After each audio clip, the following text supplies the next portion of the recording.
Hello, good morning. তোমরা সবাই কেমন আছো? চলো আজকে দেখাই আমি সকাল থেকে স্নান করার আগে পর্যন্ত আমি কী কী কাজ করি।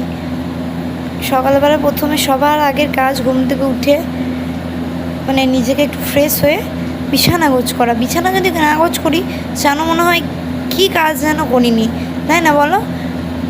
এই সবার প্রথম আমি চেষ্টা করি সবার প্রথম বিছানাটা গোছ করার। এবার যেদিন আমার ছোট ছেলে আছে, তো যদি ছেলে ঘুমিয়ে থাকে সেদিন আর হয় না, কিন্তু আমি চেষ্টা করি যেন বিছানাটাকে তাড়াতাড়ি, কারণ আমার ছেলে একটু লেটই ওঠে, কারণ অনেক রাত অবধি জেগে থাকে, তাও 1টা 1:30টার উপরে পর্যন্ত জেগে থাকে। এবার বিছানাটা গুছিয়ে নিচ্ছি। বিছানাটা গুছানো হয়ে গেলে এখন আমাদের দেখেছো ব্ল্যাঙ্কেট ইউজ করা হয়, কারণ আমার ছেলের গায়ে দেওয়া হয়, ওর একটুখানি ঠান্ডা ধাত আছে এজন্য। আর আমরাও মাঝরাতে আমাদের কুলার চলে দেখি মাঝরাতে ঠান্ডা ঠান্ডা করে ব্ল্যাঙ্কেট মানে শীত ধরে যায়। ব্ল্যাঙ্কেট আমরা এখনও গায়ে নিই। কেউ আবার এটা দেখে কমেন্ট করো না তোমরা কি এখনও গায়ে না, তোমরা মোস এইসব বলো না আবার প্লিজ।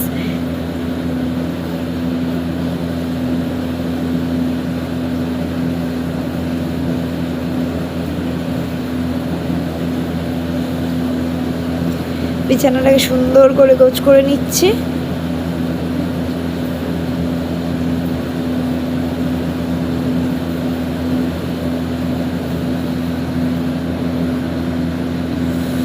আর বিছানা গোছ করা হয়ে গেলে আমার যেন মনে হয় আমি হাফ কাজ সেরে ফেলেছি। বিছানা রান্না করা এই দুটো যদি আমার হয়ে যায়, যেন মনে হয় আমার সব কাজ, আমার ঘরে আর কোনো কাজ নেই। এমনি আমার ঘরে অত কাজ নেই, কারণ এখানে আমরা মাত্র স্বামী স্ত্রী আর ছেলে আর আমার একটা দেওর আর দুটো দেওর থাকি, তাছাড়া এমনি এক্সট্রা কেউ নেই। তাও যেটুকু নিজের সংসারের কাজ, এটাও তো আমার একটা সংসার, যতই হোক ভাড়া বাড়ি, এই সংসার তো বটে। কালকে একটু সবজি আনা হয়েছিল, যে সবজি মার্কেট ব্লগটা তোমাদের শেয়ার করেছিলাম, ওই মার্কেট থেকে একটু সবজি এনেছিলাম। আলু, পেঁয়াজ, ঢ্যাঁড়স, তারপরে আরও ফল ট্রল, এইসব ফল, তারপরে আরও ঠিকঠাক যে কিছু লাগে ওগুলো সব এনেছিলাম। তাই ওগুলো কালকে রাতে আর দেরি হয়ে গেছিলো, রান্নাবান্না কিছু করা হয়নি। তাই আজকে সকালবেলাতেই সকাল প্রথম ঘরটা গুছিয়ে মানে বিছানাটা গুছিয়ে তারপরে আলু টালুগুলো যা ছিল ফ্রিজে ভরে দিলাম।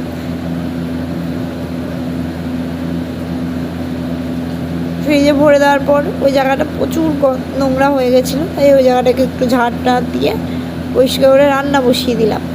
রান্না, কারণ আমার হাজব্যান্ড আর আমার দেওর ওরা সব 1টার সময় খেতে আসে। এবারে 1টা 12:30টার মধ্যে রান্না যদি কমপ্লিট না করতে পারি হয় না, সেই জন্য সবার প্রথমে এই কাজগুলো করে আমার ছেলের একটু বইয়ের জায়গাটা মানে সে এখনও সেরকম খুব একটা পড়তে বসে না, কিন্তু হ্যাবিট একটু একটু করে বসাই, সেই জন্য একটা বইয়ের র্যাক, সে টেবিলগুলো টি টেবিলগুলো হয় ওগুলো একটা কিনেছিলাম, ওখানে এই বই কটা রাখি গুছিয়ে।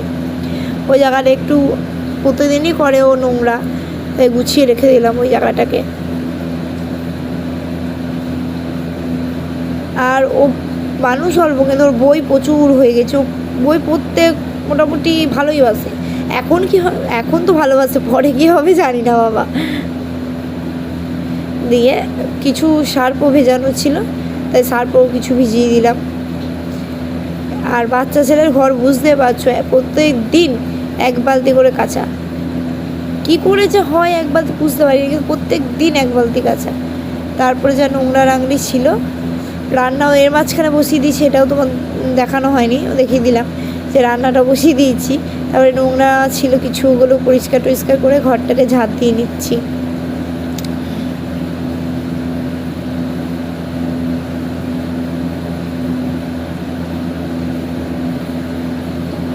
আর আমার ভিডিও কেমন লাগে প্লিজ তোমরা একটু কমেন্টের জন্য, আর একটু প্লিজ আমাকে সাপোর্ট করো। নতুন তোমরা সাপোর্ট করলে এগিয়ে যাব, যে আমাকে সাপোর্ট করলে তোমাদেরও আমি সাপোর্ট করবো, যারা নতুন ইউজার আছো। তাই এবার ঝাড় দিয়েছি, তার মাঝখানে দেখো আমার ছেলে এসে আমাকে একটু ডিস্টার্বও করছে, কিন্তু কিছু করার নেই, বাচ্চা ছেলে কি কিছু করে।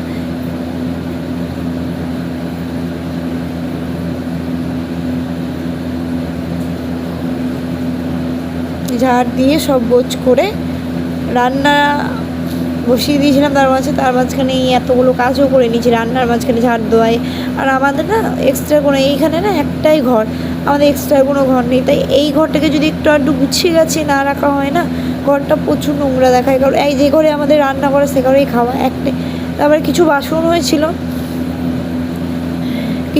হয়েছিল রান্না করার পরে, সেই বাসনগুলোটাকেও ধুয়ে নিলাম।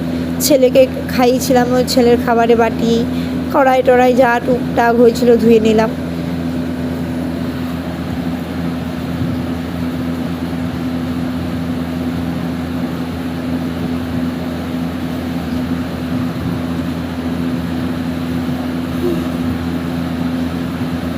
তারপরে এঁটো গ্যাস ছিল, এঁটো গ্যাসটাকেও মুছে নিচ্ছি, কারণ এঁটো গ্যাস কেউই রাখে না জানি, মেয়েরা কোনো দিনে রাখে না এঁটো গ্যাস না মুছে। ওই এঁটো গ্যাসটাকে না মুছলে যেন ভালো লাগে না, তাই আমি যে রান্না করার পরে সঙ্গে সঙ্গে মুছে নেব। ওই পরে করবো বলে আমি কোনো কাজ রেখে দিই না। আমার কাছে কেন জানি না, আমার ভালো লাগে না পরে করব, পরে হবে, এই জিনিসটাকে ভালো লাগে না। আমরা করবো মানে আমাকে এখনই করে নিতে হবে, বা আমি কাউকে কিছু বললাম ওকে এখনই করে দিতে হবে, সেইতে 10 মিনিট 15 মিনিট। তারপরে দেখো আজকে রান্না করেছি ডাল, ডিম, ছোটো ছোটো আলু দিয়ে ডিমের কারি, ভাত। আর ছেলে তো অত ঝাল খেতে পারবে না, ছেলের জন্য ডিম সেদ্ধ, আলু সেদ্ধ,